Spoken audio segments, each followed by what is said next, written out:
to roll myself to your motherfucking house in a wheelchair. If I lose my kidney, I'ma roll myself to your house, knock on your door. On June 14, 2024, in DeKalb County, Georgia, something terrible happened. It was a quiet afternoon at an apartment complex called the Forest at Columbia. People were going about their day. Then, just before 3 p.m., loud gunshots broke the silence. Someone called 911. The police rushed to the scene. They brought many officers and even a K-9 unit. Helicopters flew above the complex. Yellow tape quickly wrapped around the buildings. The street outside was filled with police cars. No one knew yet what had happened inside, but the scene was tense. People were standing around, some crying, others holding their breath. Something had gone very wrong. The police went inside to check. And what they found would break the hearts of everyone in the community. And I'm you goddamn in your fucking face. Yeah, for real, man. I don't give. Before we enter into today's story, I need you to do something for me. Look at your phone. See that little red subscribe button? Here's the thing, the algorithm only shows these stories to people who engage.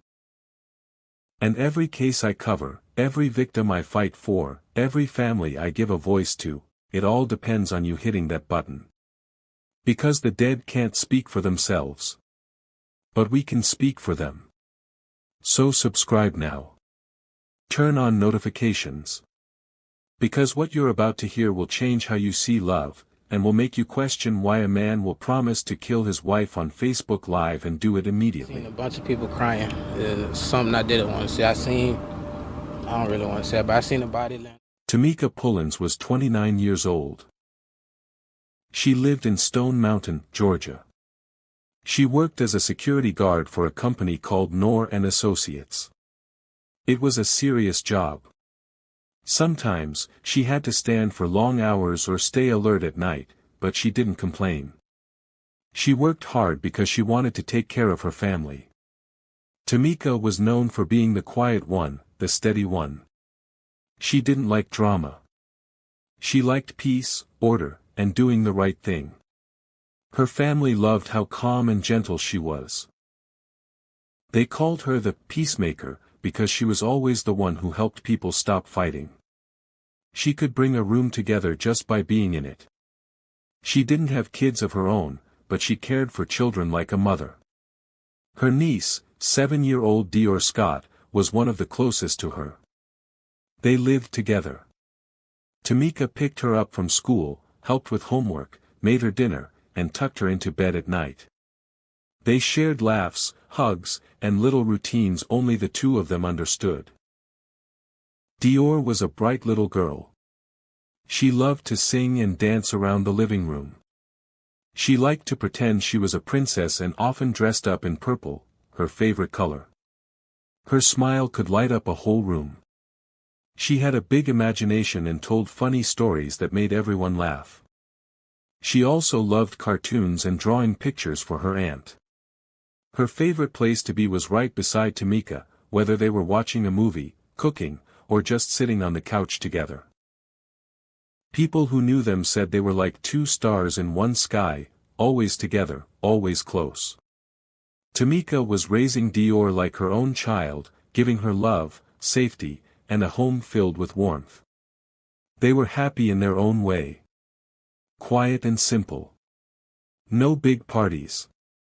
No loud noise. Just love. Just family. And that made what happened next even harder to understand.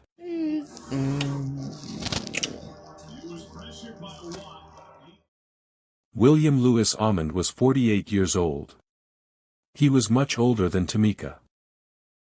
He was her husband, but they were no longer living together. The marriage had fallen apart. People close to Tomika said things started okay, but slowly, William changed.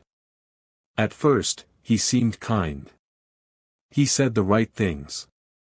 He showed affection in public. He made promises. Tomika believed him. She thought they would build a life together. She trusted that he would help her raise Dior and keep their home safe. But over time, something shifted. William started to act controlling. He wanted things his way. He would get angry easily. Tomika became quiet around him. Her energy started to fade. The woman who once smiled at everything now looked tired and distant.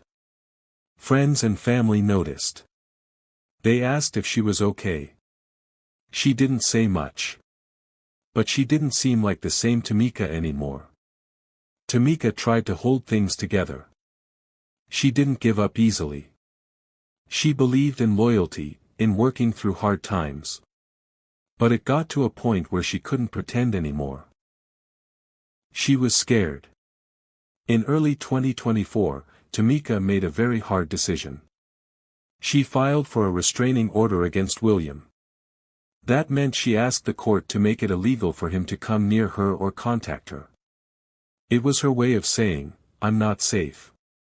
Filing a restraining order is not easy. It means you feel like you are in danger. It means you've reached your limit. Tomika reached out for help. She took action.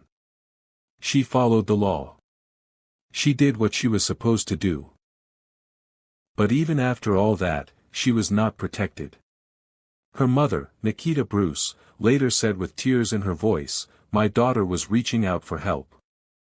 DeKalb let her down." Tomika tried to leave. She tried to protect Dior. She tried to live in peace. But William wasn't ready to let go. He was angry, and that anger started to show in dangerous ways. The warning signs were there. Everyone saw them. But still, no one stopped what was coming. I mean, first of all, when your dad was whooping me, your mama ass, boy, it wasn't just your mama, it was me. After Tomika filed the restraining order, William Almond didn't stay quiet. Instead of moving on, he got louder, angrier. He took his rage to the internet. He began posting videos online. In those videos, he didn't hide how he felt. He was shouting, threatening, and blaming everyone. He said cruel things about Tomika. He said her family had turned her against him. The threats weren't just hurtful, they were dangerous. In one video, William said, "If I lose my kidney, I'm gonna roll myself to your mother's house in a wheelchair. I'll knock on your door and, expletive, your face." In another, he said he didn't care who was around, he would hurt everyone. Even children. He talked about bringing violence to Tomika's whole family. He made it clear that he was angry, and that he wasn't done. These weren't jokes.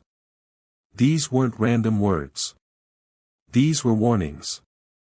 People who saw the videos were alarmed. They knew he was serious. His voice was full of rage. His face looked hard and cold. It was clear something bad could happen. Tomika's family reported what he said. They tried again to get help. But the threats kept coming. William seemed proud of the fear he was causing. He spoke like someone who had already made up his mind. He didn't care about the law. He didn't care about the restraining order. He wanted control, and when he lost it, he turned violent with his words. The internet became a window into his mind. And what people saw there was terrifying. And God would deal with you. My God would deal with you. Our crew on... It was Friday, June 14, 2024. The sun was out. Children were home. Families were starting their weekend. At the Forest at Columbia Apartments in DeKalb County, everything seemed normal.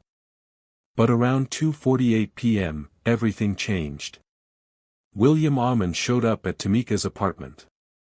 He wasn't supposed to be there. A court had ordered him to stay away. But he came anyway. He walked right up to the unit where Tomika and Dior were staying. Someone inside the apartment wouldn't let him in. The door stayed locked. That's when William lost control. He picked up something heavy and smashed a window. Glass broke everywhere. He didn't speak. He didn't wait. He pulled out a gun and started firing. Bullets flew through the broken window. Tomika was hit. So was Dior. The shots were fast, loud, and final. Someone nearby called 911. Their voice was panicked. They said, "There's been a shooting, a child is down, please hurry." Police arrived within minutes. More than a dozen units filled the street. K9 teams searched the area. Yellow tape was put up. Neighbors stood frozen, watching with wide eyes and trembling hands. From the air, the news helicopter showed it all, officers moving quickly, a car parked on the curb, flashing lights everywhere. Inside the apartment, Tomika and Dior were found with serious gunshot wounds. Medics tried to help. But it was too late. Tomika Pullins, just 29 years old, was dead. Dior Scott, only 7, was also gone. 2 lives, ended in seconds. 2 futures, erased in daylight. All because someone filled with hate broke through a window and opened fire. The scene was quiet now, but not peaceful. Only heartbreak remained. Crying. Something I didn't want to say. I don't really want to say it, but I seen about. After the shooting, William Almond ran. He didn't wait. He didn't look back. He left Tomika and Dior behind and disappeared. Police officers spread out across the area. Roads were blocked. Neighbors were told to stay inside. Patrol cars lined the streets. Helicopters flew above. K9 teams moved through yards and wooded areas. Everyone was searching. William was considered armed and dangerous. No one knew where he had gone, but everyone was afraid he might hurt someone else. The search went on for hours. Finally, that evening, police found him. He was taken into custody without a fight. The man who had caused so much pain was now behind bars. The police confirmed what many already feared. This was not random. Public Information Officer Elise Wells said clearly, "We believe this to be a domestic incident, not random." William Almond had come for someone he knew. He had planned this. He had carried it out. And now, the community was left to deal with the pain. The arrest brought some relief, but not peace. Tomika and Dior were still gone. Families were still grieving. And everyone was asking the same question. Why wasn't it stopped in time? Manhunt is still underway here across DeKalb County, likely venturing outside of county lines. News of the tragedy spread quickly. People couldn't believe what had happened. Tomika's family was heartbroken. Her sister, Jasmine, spoke through tears.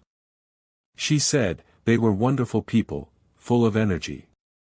Jasmine couldn't understand how someone could take away 2 lives so full of love. She said Tomika was the glue of their family, and Dior was the joy in every room. Soon, the community began to gather. Neighbors, friends, and even strangers came together at the Forest at Columbia Apartments. They brought flowers and candles. Purple balloons filled the sky, Dior's favorite color. People stood side by side in silence, holding hands, remembering the 2 lives that were lost. There were handwritten notes taped to the walls. Some people knelt to pray. Others cried quietly. It wasn't just a gathering, it was a promise. A promise to never forget. Leaders from DeKalb County also spoke out. County CEO Lorraine Cochran-Johnson gave a heartfelt statement. She said, "No family should endure such an unthinkable tragedy. We remain committed to pursuing justice." Her words echoed the sadness of the whole city. Tomika and Dior were not just names on the news. They were part of a family, part of a neighborhood, part of a community that now felt emptier than before. Their memory lit up the night as candles flickered in the breeze. But the pain stayed heavy in every heart.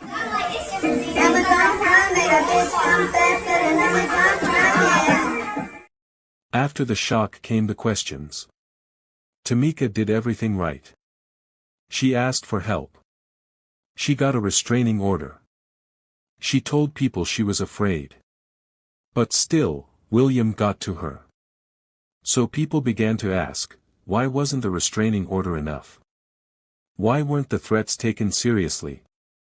How many warnings did it take before someone acted? The answers weren't easy. Experts in domestic violence spoke up. They explained how restraining orders alone don't always protect people. Sometimes the legal system is slow. Sometimes people don't get arrested until it's too late. A local advocate said the law must work faster when someone is in danger. Every threat must be treated like it's real. Every victim must be heard the first time they speak up. She said, if we don't respond quickly, we risk losing lives. Across Georgia, the numbers were rising. Reports of domestic violence had gone up. In many cases, children were also caught in the middle. Behind every number was a real person. A real family. A real heartbreak. Tomika and Dior became part of a painful statistic, one that should have been stopped. Their story wasn't just about what happened, but about what didn't happen. And now, the whole community was left to ask, how do we keep this from happening again? You're a coward, and God will deal with you. My God will deal with you. The story of Tomika Pullins and Dior Scott is more than a tragedy. It's a warning. It's a reminder. And it must be a turning point. First, we must believe survivors the first time they speak. When someone says they are scared, it means they feel unsafe. That is enough. We must listen. Second, we need to strengthen the shelters and local programs that protect families. These places provide safety, guidance, and a way out. But they need support. Third, the law must move faster. When someone is violent, when someone makes threats, action must follow, immediately. Restraining orders should not be pieces of paper. They should be shields that protect lives. Now, the community can help in two ways: support nonprofits that fight domestic violence. And give, if you can, to the memorial fund created for Dior's funeral. Her family is still grieving. They need love, and they need help.